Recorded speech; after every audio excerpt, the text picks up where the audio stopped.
Welcome to the Lathisms podcast. I'm your host, Evelyn Lamb. In each episode, we invite a Hispanic or Latinx mathematician to share their journey in mathematics. Today, I have the pleasure of talking to Tony Várilly-Alvarado. Hi, how are you today? I'm doing great, Evelyn. How are you? Just fine. So, can you tell us a little bit about yourself? Sure. I'm a mathematician. I work at the intersection of algebraic geometry and number theory. I'm originally from Costa Rica. I grew up there. I lived there until I was 19. Then I came to the States and have stuck around essentially since. In fact, today, September 9th, marks the 20th anniversary of my move from Costa Rica to the US. So it's a good day for me. Yeah, happy anniversary. Thank you. So do you remember if you were interested in math as a child? Did you have experiences with math when you were a kid? Yeah, so not so much when I was a kid. I think, I used to get sometimes, birthday presents from my dad that included sort of puzzle books, but not sort of advanced or sophisticated mathematics. It was more as a teenager that the interest in math began. I guess at the time I participated in math Olympiads essentially by accident, but that really got me very interested in the subject. And even though Olympiads is something I look back fondly on, but I think there's a whole lot more to math than that. But that is sort of how I got my start. And you say it was somewhat accidental. So how do you accidentally start competing in math Olympiads? Yeah.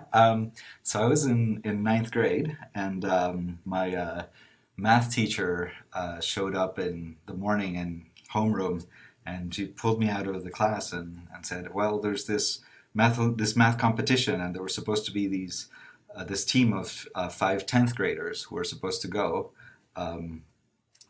But one person hadn't shown up, and so they needed a ringer, basically. And so he asked me if I wanted to go spend the day in this math competition, and that sounded like fun to me. And so I just sort of said yes, and within an hour I was sort of sitting in a room doing one of these Olympiad style multiple choice exams, and that was really not what I had thought I'd be doing that day.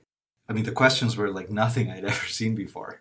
So it was pretty cool, but it was really difficult for me at the time, and I was just very intrigued. I'd never seen math like that before. And did the Olympiads, were they sort of the impetus for you to continue studying math as you went to college? In some sense, yes. I think I first learned about the idea of a proof in Olympiads. And that was a very eye-opening experience. There was no longer this sort of mechanical, very methodical way of doing problems, but it felt more open-ended, and there was a certainty in the sense, when you finished the proof and you knew it was correct, that was quite appealing. And yeah, so that really sort of continued when I went to college. I should say, even after Olympiads, I still thought, that maybe what I should be doing is something useful, quote unquote, and be an engineer or something like this. And so for a while, I actually thought about doing civil engineering, but then I, would do Stewart's calculus book, and all the interesting bits seemed to be the proofs in a sense, and so. Eventually, I just decided maybe I should just stick to math. But I did spend a semester at the University of Costa Rica in 1999 because the way the academic calendars work in the U.S. and Costa Rica, it's different. Even though Costa Rica is in the northern hemisphere, we use a southern hemisphere calendar, and the academic year runs from February to November. So I had a few months to kill before starting college, and I actually went and studied biology in Costa Rica for a semester. I figured that, that was, Costa Rica is a great place to study biology, and so why not? Yeah. Did you consider doing biology after that semester of studying it? That's a good question. In some sense, no. I really enjoyed that semester quite a bit. But I'd had interest, especially when I was smaller, I had really loved astronomy and the idea of physics, and so I was sort of more drawn towards that quantitative field, and yeah, and if you dissect enough bats, that'll also take your mind off Oh, biology. wow. So yes. So you came to the US for college, and what was it like, the transition between Costa Rica and the US? Yeah, it was. I mean, it was very, very different. I mean, in the US, I had never been to the lecture format, and I guess this is new for most people anyway. But that 50-minute drink out of a fire hydrant lecture style was definitely sort of a new experience, and I was always used to understanding everything that was happening in real time, and then all of a sudden, it was much harder. Culturally, it was. I mean, it's extremely different. I actually found the language was pretty hard. I grew up speaking English at home as a second language with my dad, but a lot of my education had been in English. But it was one thing, to go to school and have your teachers talk to you in English, and it was a different thing to actually be immersed in an environment where English was the primary language, and everyone spoke really fast. So. Yeah, it was sort of difficult at first to get used to it, but I really liked it.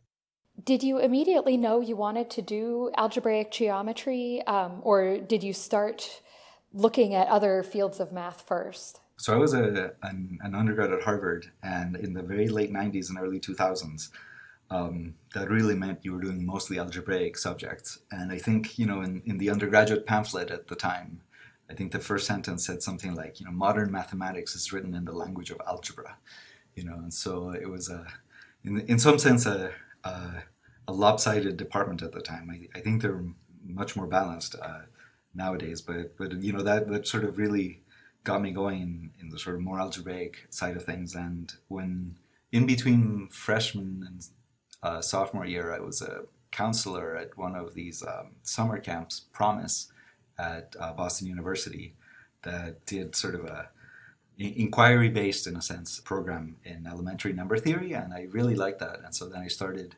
sort of looking more and more into number theory and algebraic number theory, but it wasn't really until I got to graduate school that algebraic geometry was sort of on the radar, and it just happened my first year in graduate school when I took a class in the subject that I really liked it, and so decided to go in that direction. And what are some of the questions you work on now? Right. So I've been working a lot on K3 surfaces, which is it's a particular type of surface, and let me just say that the type of questions that I like to study are number theoretic in flavor, in the sense that I want to study Diophantine equations whose geometric avatars are surfaces, and K3 surfaces are what one might call surfaces of intermediate type. So, if you sort of classify all surfaces, then there's sort of a large spectrum of them, and at one end of the spectrum, there are surfaces that we really understand quite well, both geometrically and in terms of their number theory. And so, for example, anything that looks like the projective plane is usually reasonably understood. And there's at the other end of the spectrum, there's this whole area of surfaces of general type, which comprise most of the surfaces out there, but they're very, very difficult to understand. Even the geometry is not really worked out very well.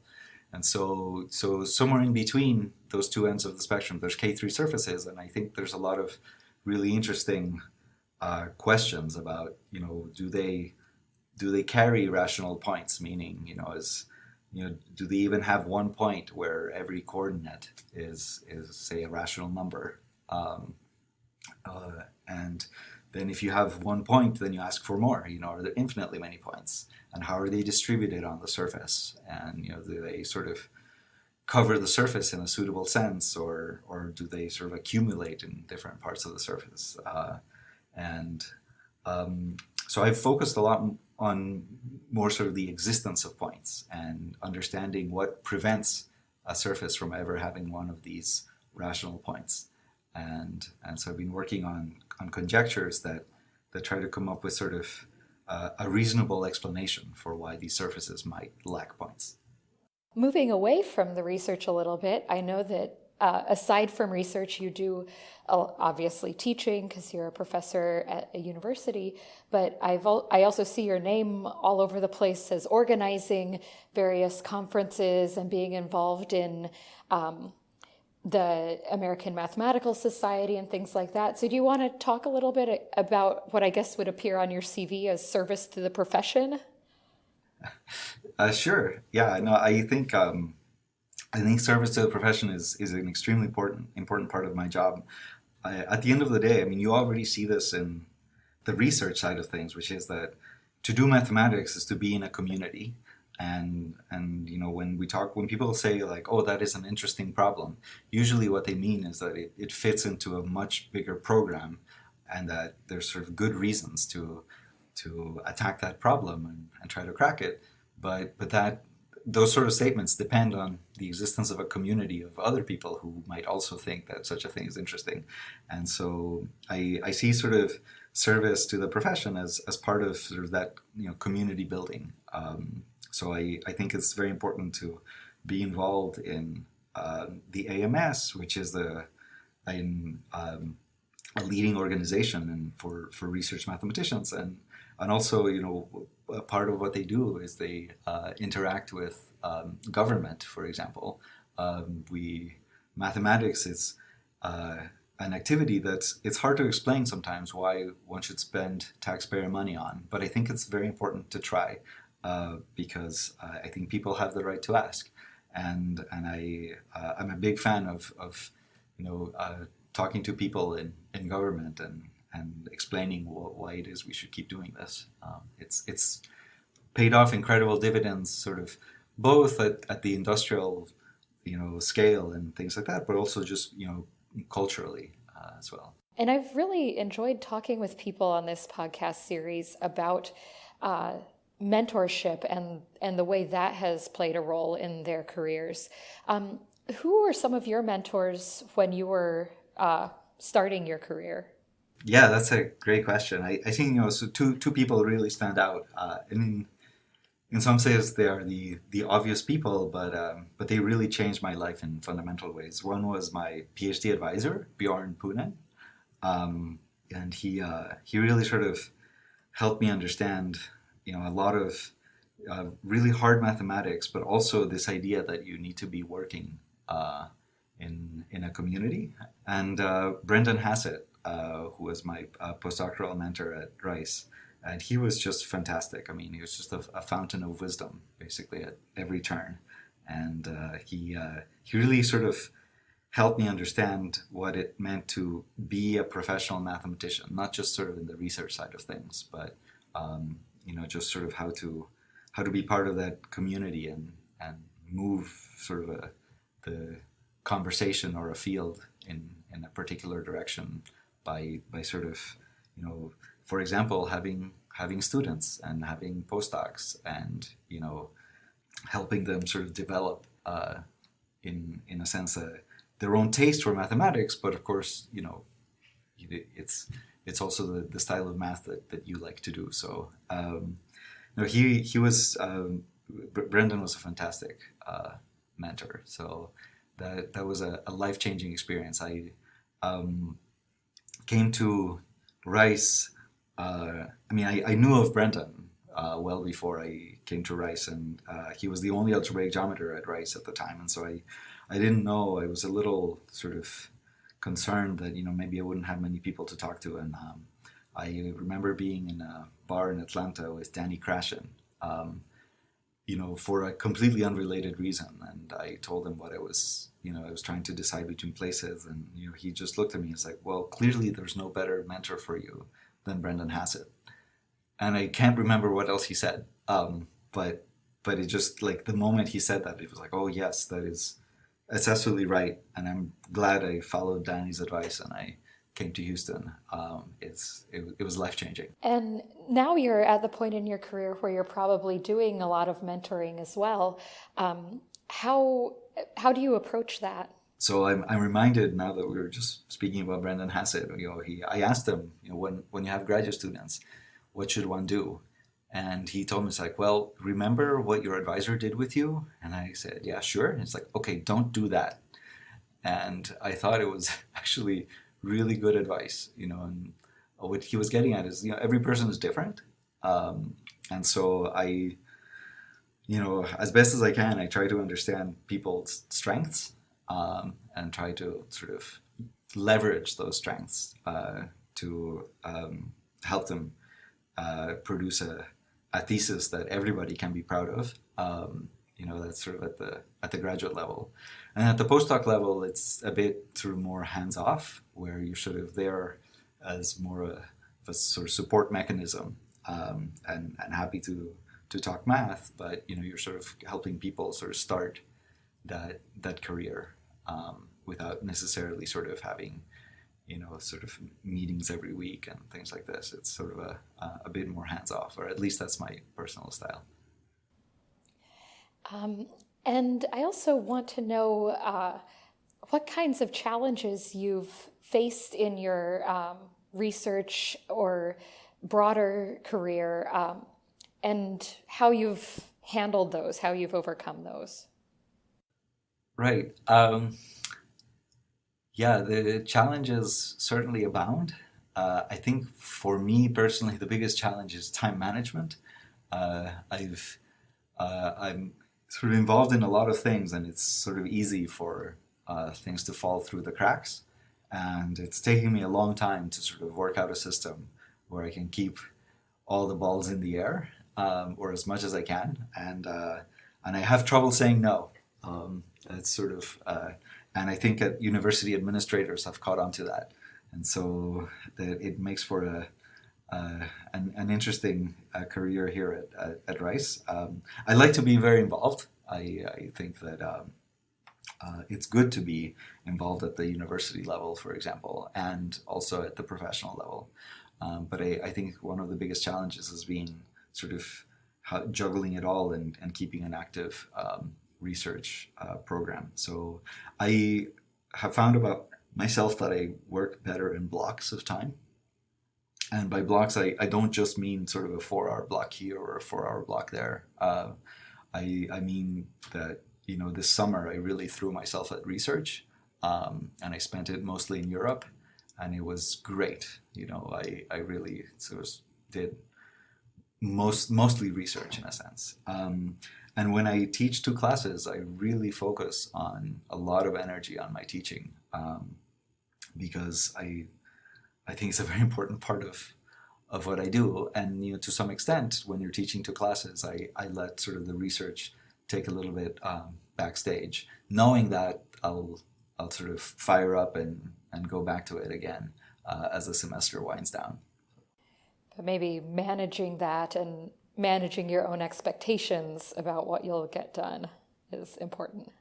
Absolutely. I've sort of come to peace with the idea that there's only 24 hours in the day, and that there's only so much you can do in one day, and that mental health is extremely important. And in fact, I am sort of much happier and more productive when I don't try to overdo it.